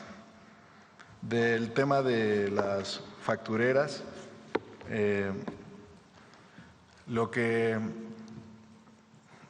¿por qué existen las factureras? Para no pagar el impuesto sobre la renta principalmente y para acreditar el IVA. El impuesto sobre la renta propio se calcula disminuyendo el ingreso menos los gastos. Entonces necesitas tener gastos pues para que puedas disminuir tu ingreso. Entonces las empresas venden servicio en la oficina del SAT, daba su comprobante de domicilio, su acta constitutiva de la empresa, le dábamos la firma electrónica y empezaba a facturar. Y ya después de meses o un año después nos dábamos cuenta de que pues, la empresa no tiene domicilio y la empresa no existe. Ahora por eso se está haciendo en procesos distintos. Entonces estos procesos es primero, pues la persona física lleva su comprobante, le damos su RFC, que con el RFC no se puede facturar, y hasta que traiga un comprobante de domicilio a nombre de la empresa y que nosotros podamos verificar que la empresa realmente existe, pues entonces se le va a dar la firma. Es una medida muy importante que va a evitar que se propaguen las factureras. Y de las factureras se tienen dos estrategias. La estrategia contra el facturero que vende y la estrategia contra pues, la persona que las está consumiendo. Entonces, hemos enviado toda esta información de carácter penal en su momento tanto a la Procuraduría Fiscal como a la Fiscalía General de la República por defraudación fiscal y por compra y venta de facturas falsas. Gracias. Presidenta, en Agua Quemada detectamos que en la mañanera existen dos bloques, el de los medios corporativos como el Universal, Reforma, El Heraldo, Financiero, Proceso, y otros también del medio colaborativo operativos afines a la 4T. Muy identificables por pleitesía que le rinden a usted cada vez que toman la palabra. Hay una minoría segregada en la mañanera, a pesar de que asisten todos los días a este ejercicio de libertad de expresión, pero ni participan en la rotación para las primeras filas ni les conceden la palabra. Entendemos que la democracia tiene por fin principal asegurar la igualdad, no solo de las posibilidades, de las oportunidades. Presidenta, ¿cómo resolver este problema antidemocrático? ¿Quiénes son los que no les damos la palabra? Pues hay algunos, hay varios, Presidenta. Porque fíjense, damos la palabra a compañeros, reporteros, reporteras que vienen de medios que se les llaman nacionales, ¿no? O sea, que tienen supuestamente una circulación nacional, aunque en realidad su mayor circulación es en la zona metropolitana del Valle de México. Damos la palabra a medios estatales. Aquí hay muchos compañeros que vienen de Veracruz, de Sonora, de Tabasco, de Baja California, de Querétaro, Yucatán, Sonora. Bueno, Sonora ya dije 2 veces. O sea, damos la palabra a medios estatales, que muchas veces tienen preocupaciones o sus preguntas tienen que ver con situación que está ocurriendo en cada uno de los estados.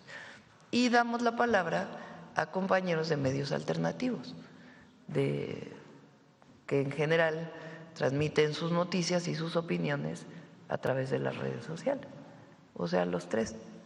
Y busco, la verdad, siempre variarle en un día y en otro para que todo el mundo tenga la palabra.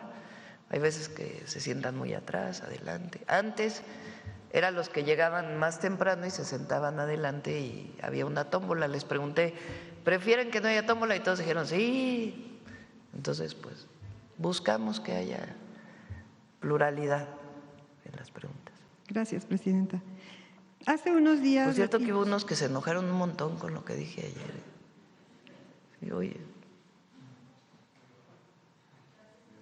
Gracias, Presidenta. Hace algunos días Letinos publicó una factura de empresas azucareras donde se señalaba que un compañero de la mañanera habría cobrado hasta 150,000 pesos por sembrar preguntas en este espacio. Luego la compañera Reina Aide denunció el supuesto favoritismo hacia la compañera Nancy Flores, tanto por el frecuente uso de la palabra como por su ubicación privilegiada. La revista Contralínea, a través de la compañera Nancy, analizó que las redes de poder que sostienen a Carlos Loret de Mola simultáneamente, Pájaro Político denunció los millonarios pagos que recibió Contralínea por parte de los gobiernos de la 4T. Se habla de 78 millones. También exhibieron los miles de pesos que obtiene Nancy Flores por sus participaciones en los medios públicos. Presidenta, por rendición de cuentas y transparencia, ¿cuándo la compañera Paulina Silva nos podría informar del dinero del pueblo que su gobierno gastó en pautas publicitarias? Durante este primer año, una tabla de informe, cuánto ganan las televisoras, los medios corporativos, los medios digitales, y si hay una partida para influencers y los llamados youtuberos, y cuál es el criterio de selección para la propaganda gubernamental. ¿Acaso existe el favoritismo o los recursos son discrecionales? Hay algunos que no reciben, eso sí les puedo decir. No reciben. Pero sí puede haber transparencia. Ahora, Nancy es una muy buena compañera periodista y viene y se le da la palabra como se le da a otro. O sea, por ejemplo,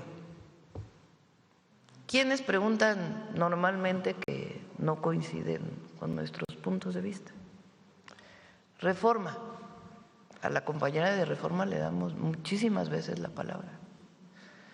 El compañero de Uno TV, que a veces no coincide con nosotros y hace preguntas, le damos la palabra. Aunque hagan, es la verdad. Y es muy buen reportero y le damos la palabra. Al compañero que habló hace un ratito, que muchas veces nos hace preguntas que tienen que ver con cuestionamientos del gobierno, le damos la palabra. A Nancy le damos la palabra. A la compañera de la revista Fortuna, que siempre hace preguntas relacionadas con temas financieros principalmente, le damos la palabra. Al compañero de Sonora que anda por ahí, le damos la palabra. A la compañera de Sonora y otros medios le damos la palabra. A Reina, que se ha vuelto muy famosa en la mañanera, también le damos la palabra. A los compañeros que tienen medios alternativos, le damos la palabra. A los medios públicos, le damos la palabra. O sea, díganme, ¿a quién no le hemos dado la palabra? Pues aquí, bueno, a ti sí te hemos dado la palabra, hoy no, pero sí te hemos dado la palabra. O sea, ¿quién que haya venido a la mañanera no se le ha permitido hablar? A nadie. Todos tienen derecho a preguntar, a nadie se le corta que tome media hora, que tome 10 minutos, que tome 5, que tome 3. A nadie se le dice, oye, ya compañero, ya llevas mucho tiempo hablando. Entonces sí, hay transparencia, pero también tienen que reconocer que a todos se les da la palabra. Quien pregunta, quien solicita, proceso, que muchas veces pregunta temas sobre el gobierno que no está de acuerdo con nosotros, o temas que pudieran generar preguntas que no se ven normalmente aquí en la mañanera, se le da la palabra. A todas y todos se les da la palabra y a todas y a todos se les contesta. Si hay un tema que por alguna razón queda pendiente, lo anotamos y se trae a la mañanera. Si hay un dato que no tenemos en el momento, pues se informa, sea a todos o en particular al reportero o a la reportera.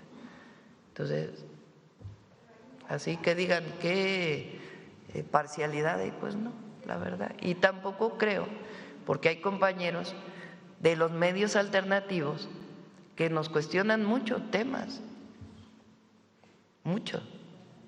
No es que los medios alternativos o los que transmiten en redes sociales, como dices tú, que nos rinden pleitesía, no es cierto. Muchos nos hacen preguntas importantes Por ejemplo, Serrano, ¿cómo se llama él que estuvo ayer aquí? Vicente. A él le interesan mucho los temas de los mexicanos en Estados Unidos y nos pregunta por qué no se ha hecho esto, por qué no se ha hecho aquello. No es que hable siempre a favor del gobierno. Entonces es un muy buen ejercicio la mañanera y se le da la palabra a todas y a todos.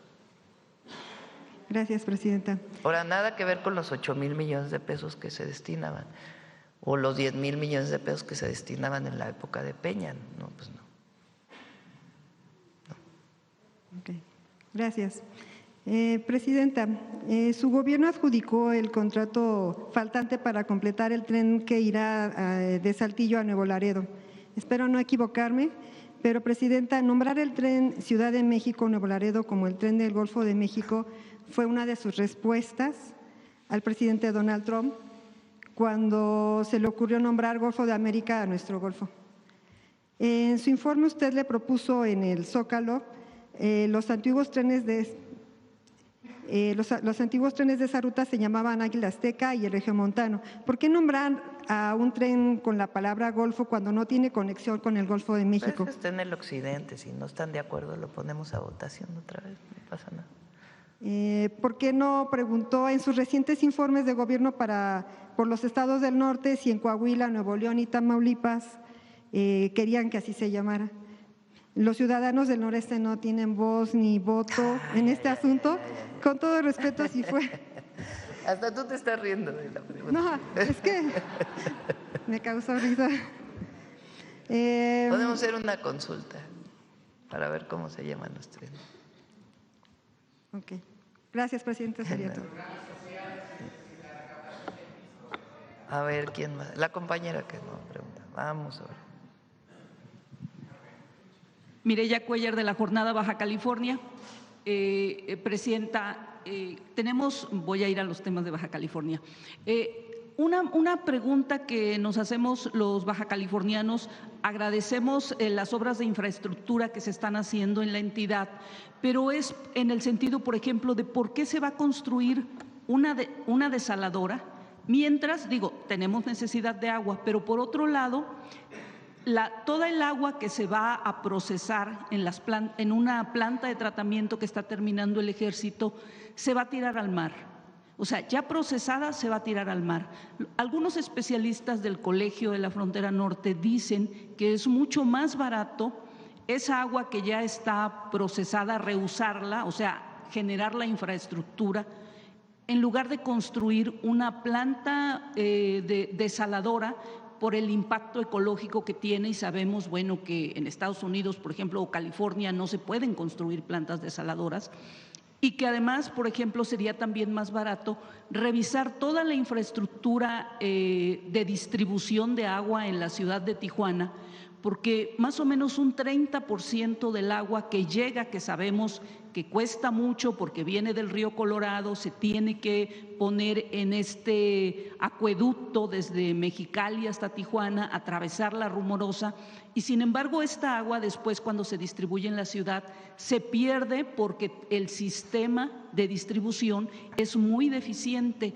Algunos especialistas consideran que sería muchísimo más barato y tendría un menor impacto ecológico solucionar este proceso del agua antes de llegar a la desaladora, porque ya procesada se va a tirar al mar y después se va a sacar del mar para desalarla. No existe una norma de salud pública ni ambiental en México que permita que el agua negra se transforme en agua potable. Es algo que en todo caso se tiene que discutir y los expertos tienen que definir bajo qué condiciones habría una norma de este tipo. En algunos países del mundo, particularmente en África, existe esta posibilidad de que el agua de drenaje se limpie, después se potabilice y regrese de nuevo. En México no existe esta norma. La única norma que existe es que el agua tratada pueda vertirse a un lago, por ejemplo, a una laguna, que permanezca allí durante algún tiempo y además con ciertos porcentajes y después potabilizarse. Esas es hasta ahora las normas. Tendría que haber una norma para poder determinar que el agua de desecho de Tijuana pudiera utilizarse de nuevo como agua potable y tendría que garantizarse evidentemente la calidad. Entonces, hoy por hoy no se podría. Tiene Secretaría de Medio Ambiente con Secretaría de Salud que trabajar una norma de este tipo. En Querétaro, uno de los proyectos era precisamente esto. Hay áreas en nuestro país donde sí se puede, por ejemplo, la presa Madín en el Valle de México, que recibe agua pluvial, muchísima agua pluvial, y algo de agua de desecho se estabiliza y a partir de ahí en cierta época del año puede potabilizarse para entrar nuevamente a las redes de agua potable. Entonces, eso es lo primero. Lo segundo, hay un estudio muy detallado de que en efecto, aun cuando se mejorara la situación de fugas en Tijuana y Rosarito, de todas maneras hace falta más agua por el crecimiento de la población. Tijuana hoy es creo que es si no es el municipio con mayor número de habitantes, son 3 los de mayor número de habitantes. Iztapalapa en la Ciudad de México, que es alcaldía, Ecatepec en el Estado de México y Tijuana, son los 3 municipios con más habitantes en el país. Tijuana por lo menos tiene los habitantes de 18 y más años, o sea, tiene más habitantes de 18 y más años. Tijuana es el municipio donde más votantes hay de todo el país. Entonces ha crecido mucho Tijuana y toda su zona metropolitana y requiere en el estimado, además de mayor crecimiento de este municipio, que se requiere más agua. Entonces el estudio de la desaladora y las condiciones en que tiene que darse por su impacto ambiental que pudiera ocasionar se están revisando por la Secretaría de Medio Ambiente y se considera que es una opción viable porque de todas maneras se requiere más agua. Hay otra desaladora que está en Los Cabos, en Baja California Sur, que se está construyendo pues por necesidad de este municipio que también está creciendo de manera muy importante.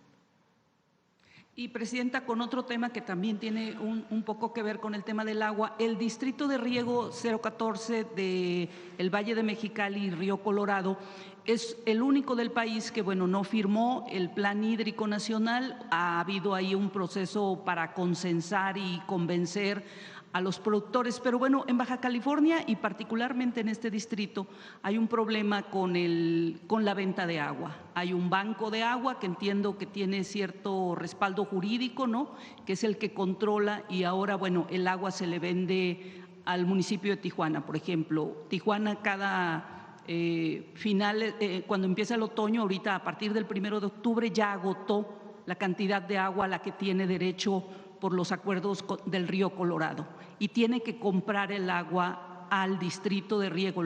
La compra Tijuana, la compra Rosarito, Tecate, todos los municipios de la zona costa que no tienen otra fuente de abastecimiento.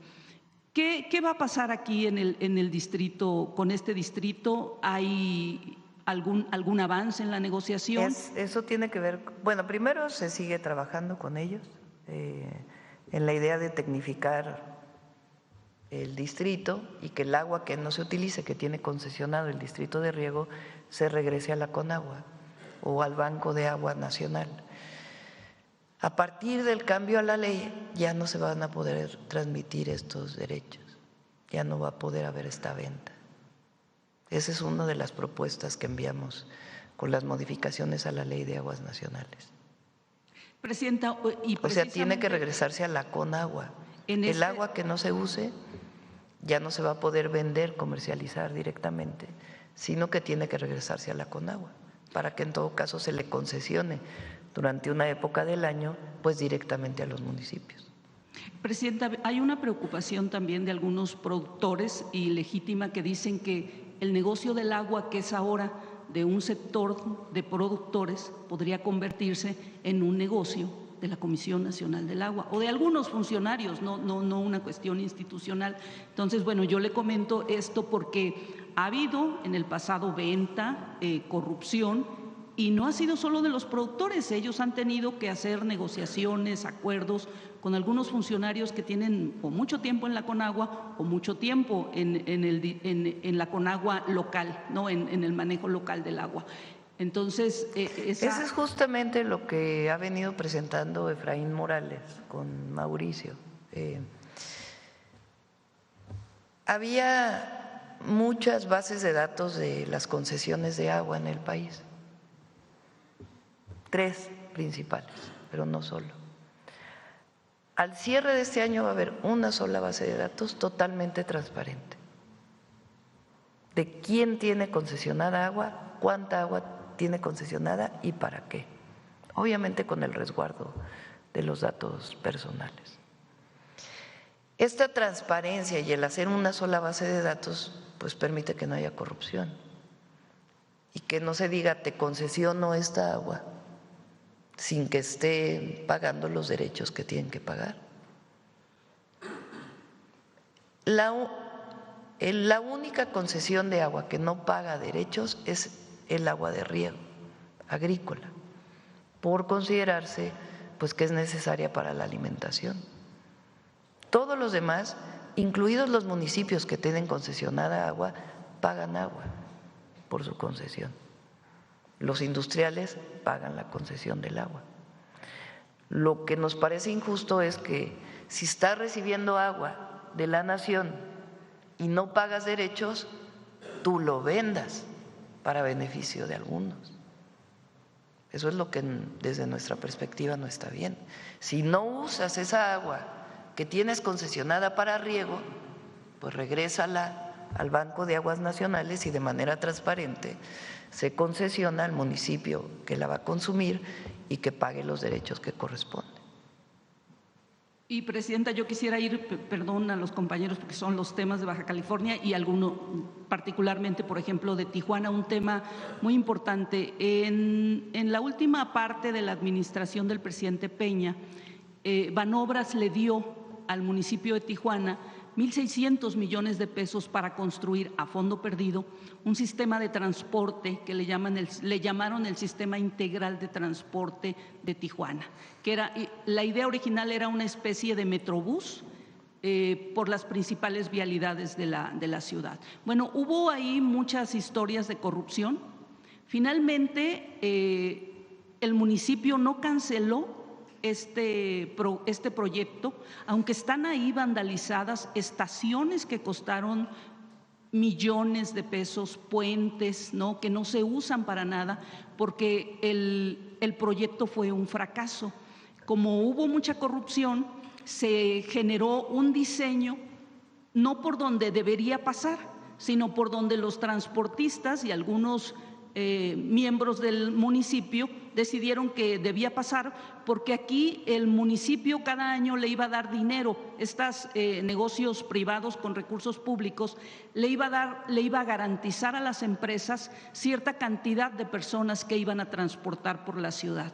Yo sé que usted no puede tener aquí todos los datos de qué pasa con Banobras y todo esto, pero los gobiernos subsecuentes, o sea, el último priista fue el municipal priista fue el que firmó los acuerdos con Banobras. Después vinieron gobiernos del PAN y ahora hemos tenido 2 gobiernos de Morena. Nadie sabe qué hacer con toda la infraestructura que se está echando a perder en Tijuana del sistema de transporte, pero ningún presidente municipal ha querido tomar una resolución sobre ese proyecto, porque lo que dice la legislación es que el municipio tendría que haber devuelto los 1.600 millones de pesos que Banobras le dio para ese proyecto a fondo perdido, pero los tendría que regresar si la obra no llegaba a su fin.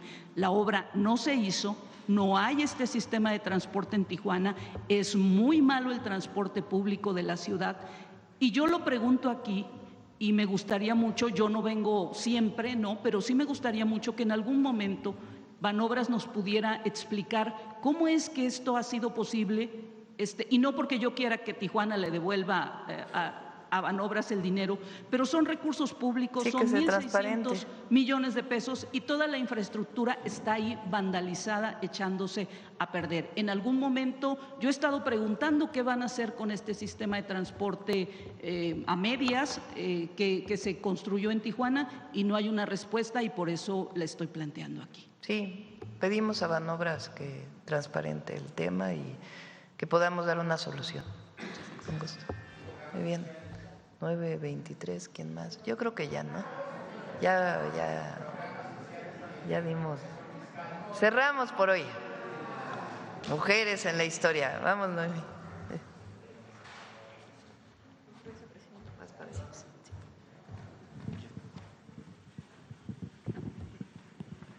Buenos días a todas y a todos. La cápsula de hoy la vamos a dedicar a la heroína de Pátzcuaro. Esta es el monumento que se ubica en la plaza de Pátzcuaro. ¿Saben de quién hablamos? Gertrudis. Una de las que salieron en el grito. Exactamente. En la arenga del pasado 15 de septiembre escuchamos a Josefa Ortiz Telles Girón, a Leona Vicario, a Gertrudis Bocanegra y a Manuela Molina, la capitana. Gertrudis Bocanegra, conocida como la heroína de Pátzcuaro, porque fue el espacio donde un 11 de octubre, es decir, en un par de días, fue pasada por las armas. Conozcamos su historia.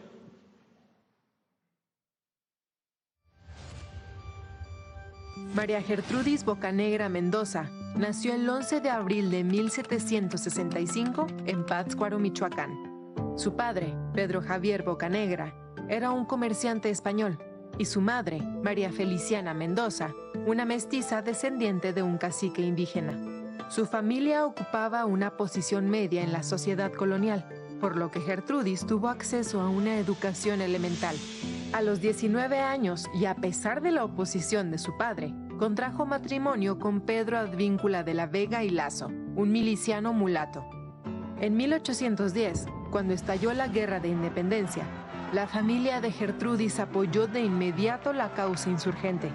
Una de sus hijas se casó con un coronel insurgente y Gertrudis convenció a su esposo y a uno de sus hijos, de 17 años, de sumarse a las fuerzas rebeldes de Michoacán.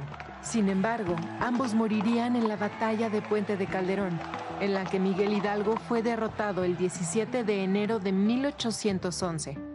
A pesar de la gran pérdida familiar, Gertrudis continuó apoyando la lucha por la independencia junto con sus hijas. Durante un tiempo colaboró entre Pátzcuaro y Tacámbaro como espía, mensajera y reclutadora de tropas. Más adelante se asentó en Pátzcuaro y desde allí mantuvo su apoyo a la insurgencia por años a través de la recolección de dinero y armas, la recopilación de información y haciendo labor de convencimiento a favor de la causa. En 1817, Gertrudis se involucró en una red de conspiradores que tenían el objetivo de apoderarse de Pátzcuaro y fortalecer la campaña que el guerrillero español Javier Mina pretendía lanzar sobre el Bajío. Los involucrados en el proyecto intentaron convencer a soldados realistas de cambiar de bando y sustraer armas de los almacenes del gobierno. Gertrudis fue detenida en una de esas acciones y sometida a interrogatorio. A pesar de la presión y las amenazas, se negó a delatar a sus cómplices. Fue sentenciada a muerte por apoyar a la independencia, sedición y conspirar contra la autoridad del rey. El 11 de octubre de 1817, a los 52 años de edad, Gertrudis Bocanegra fue fusilada al pie de un fresno en el centro de Pátzcuaro. De acuerdo con algunos testimonios, antes de morir pronunció un discurso en el que alentaba a continuar la lucha por la independencia y a rebelarse contra las injusticias del régimen colonial. En 1823, el Congreso Constituyente reconoció el papel trascendental de Gertrudis Bocanegra y de sus hijas en la lucha por la independencia, otorgándoles una pensión, decisión que fue ratificada por el gobierno de Guadalupe Victoria. Gertrudis, la heroína de Pátzcuaro, así como muchas otras mujeres que se sumaron a la causa insurgente, no alcanzó a ver a su nación libre. Sin embargo, todas sus acciones fueron fundamentales para el posterior triunfo de la independencia de México. Es muy importante mencionar, por ejemplo, en el caso de estas mujeres, 4 mujeres que se arengaron el pasado 15 de septiembre, Josefa Ortiz y Leona Vicario, los castigos eran la retención de sus bienes o las reclusiones en conventos o en las llamadas casas de recogidas.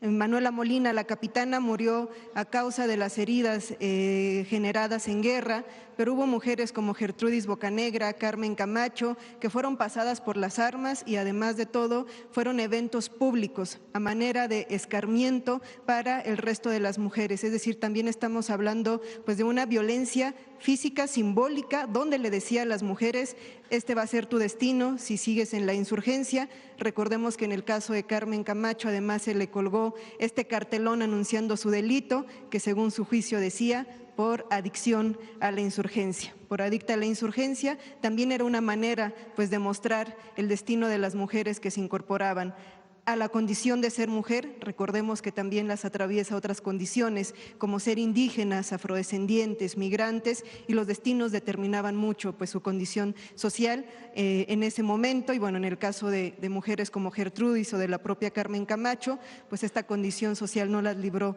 de ser pasada por las armas, de castigos físicos en algunos casos, y bueno, muchas veces también en la historia en el olvido, pero eso es lo que estamos reivindicando cada jueves. Muchas gracias.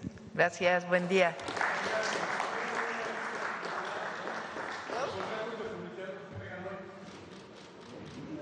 La semana que entra, Luz. La semana que entra, gracias.